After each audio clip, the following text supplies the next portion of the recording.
Yo, what's good everyone? Today I'm going to be breaking down some of my favorite tournament or GPP plays for this Week 14 NFL DraftKings main slate. Let's dive right into it. And like I always do here in these videos, I'm going to give you a high-level overview of my cheat sheet, breaking down a couple of game stacks that I like targeting here this week, as well as some of my favorite individual plays and stacks. But as always, everyone, just want to remind you and highly recommend joining my free Discord channel. You can see that mentioned above. Over 850 people in there now, talking multiple different sports for DFS, but primarily NFL and NHL. If you want to join that, there's a link to do so in the description below, as well as in the pinned comment below. With that being said, let's dive into the cheat sheet here. We're going to kick it off with a couple of game stacks that I like targeting this week, starting with this game between the Minnesota Vikings and the Atlanta Falcons. Now, obviously, we got the Kirk Cousins revenge narrative here, even though there's no bad blood between Minnesota and Kirk. They left on good terms.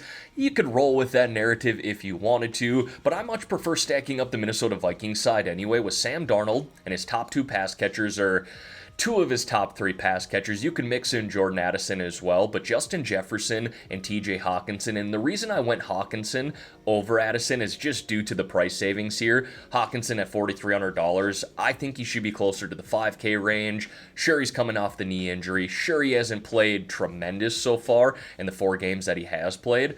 But $4,300 for a guy who could go over 100 receiving yards, score multiple touchdowns in a game, yeah, I want to have some exposure to that.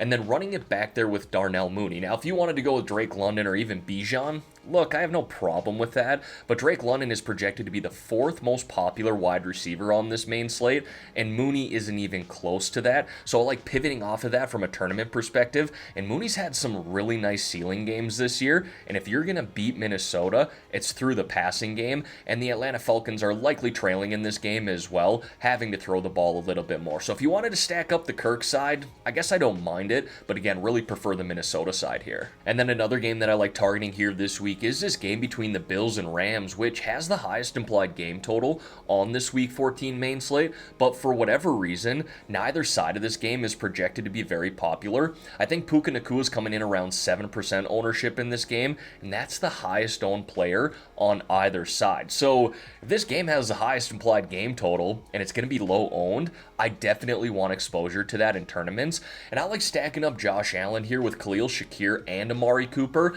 but you absolutely could just do a 1-to-1 stack there. Let's say Josh Allen and Amari Cooper, and then run it back with Kyren Williams, because we know the upside that Josh Allen does offer by running the ball. He could easily score 1 or 2 rushing touchdowns in this game to where you don't need 2 wide receivers stacked up with him, but I also think that both these guys here in the 5K range are just a little too cheap considering the upside they offer. I know Amari Cooper hasn't had a ceiling game yet with the Bills, but I do believe it's coming before the end of the regular season. And then Shakir's just been a great safety valve for Josh Allen all year long. But again, if you just want to pick one of those, that's something I'll be playing around with too. And then Kyren Williams here, the reason I chose to run it back with him is because the Bills' rushing defense has not been great this year, actually one of the worst in the NFL.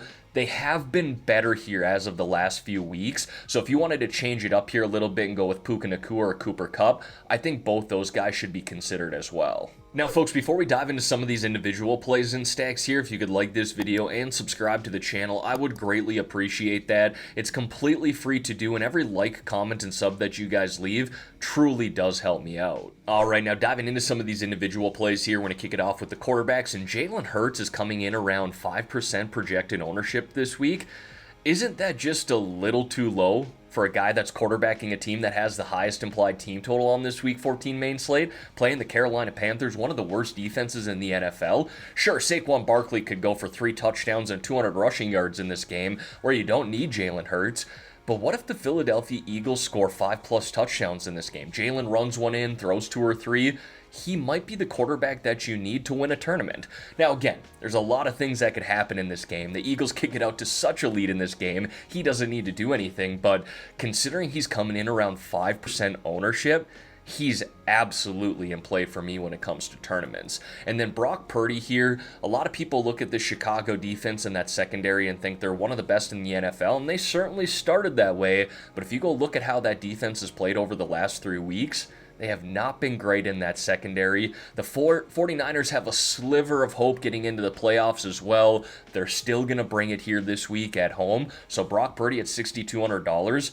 I like stacking him up with George Kittle this week. Next, we got the running backs here, and everyone is talking about Saquon Barkley and Alvin Kamara this week. Plus, we got the value to open up, which I highlighted in my cash video. Make sure you go check that out. With Garendo and Braylon Allen to the New York Jets, leaving Devon Achane here flying under the radar in a matchup at home against the New York Jets, a team that's basically cashed out here for the rest of the season. So Achane, he's usually a tournament play more weeks than not anyways, but if you're going to give me him at low ownership, I'll take advantage of that too. And then Bucky Irving here, he's not coming in at lower ownership, but considering the matchup here against the Las Vegas Raiders at home and the volume he's seen as of late, I definitely think he's in play. And then kind of a sneaky play here this week that I like is Tony Pollard.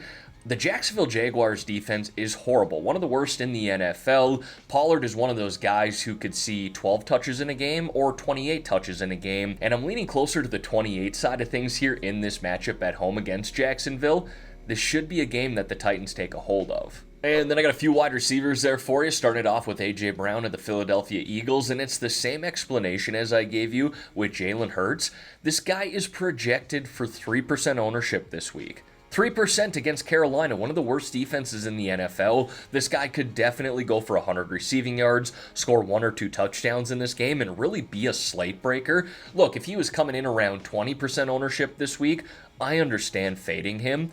But 3% ownership in this matchup, he's absolutely going to be in play for me. I like Mike Evans here as well for the Tampa Bay Buccaneers. I believe he needs to average around 93 receiving yards per game throughout the rest of the regular season to hit 1,000 receiving yards on the year. He already broke that record, being the first to ever do it 10 straight seasons, but 11 straight seasons, continuing to break the record book. The Buccaneers are going to want to get him there, so I do like him at that price of $7,200. Devontae Smith, really cheap here at $5,800, $1,000 cheaper than when we last played him, and $2,000 cheaper than earlier this season. We're getting him at a massive discount and a really good spot this week. And then Jackson Smith and Jigba, has he taken over as wide receiver number 1 in this Seattle offense?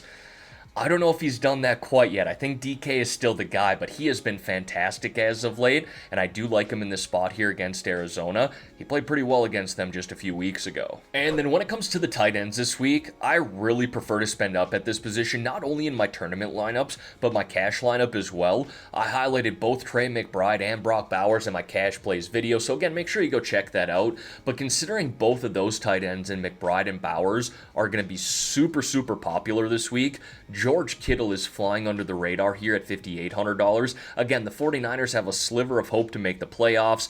This guy is going to be ready to go, and he's truly been fantastic this year. So again, I like stacking him up there with Brock Purdy. Jonnu Smith has also been fantastic as of late. Go look at his last 3 games, not only the DraftKings numbers, but the targets that are going his way too. And again, talked about it with Devon Achane, that matchup against the New York Jets. That's a team that's basically checked out this year. And then Cade Otton, I am willing to go back another week. I know with Mike Evans back, he has not been the same Cade Otton that we saw earlier this season, but God, this price here, $4,400, is really intriguing and a solid matchup at home against Las Vegas. And then wrapping this up here with a few defenses. If I can spend up for defense in my tournament lineup this week, there's some nice plays here in the 3K range. You got the Pittsburgh Steelers, who are playing some really good football as of late. Got some playmakers on the back end. Going up against Jameis Winston and the Cleveland Browns, who he threw a prayer up to God last week that he doesn't throw any more pick sixes.